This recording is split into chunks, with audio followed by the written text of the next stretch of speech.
Наместо да работи, јавното претпријатие ИСАР се луксузира со парите на граѓаните, обвинија денес на пресод ВМРО ДПМНЕ. Трошиме на сладолед, а немаме за основните потреби на граѓаните.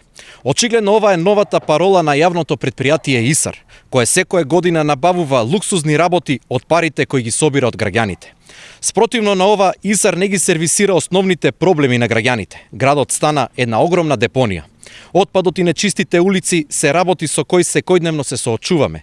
Услугите за кои им се плаќа и кои се дел од нивната основна дејност непрофесионално се извршуваат, додека претпријатието се луксузира од тешко заработените пари на просечниот граѓанин. Обвинувањата на ВМРО ДПМНЕ се неточни и политички, а не реални, возвратија од ИСАР. Секоја година истата лага од ВМРО ДПМНЕ, за да не се прави забуна кај граѓаните, ги информираме дека секоја, дури и за време на претходното раководство назначено од ДПМНЕ, се спроведува тендерска поставка за набавка на безалкохолни пијалоци и сладолед за продажба на граѓаните при посета на Бања Кежовица и зоопаркот Бриони.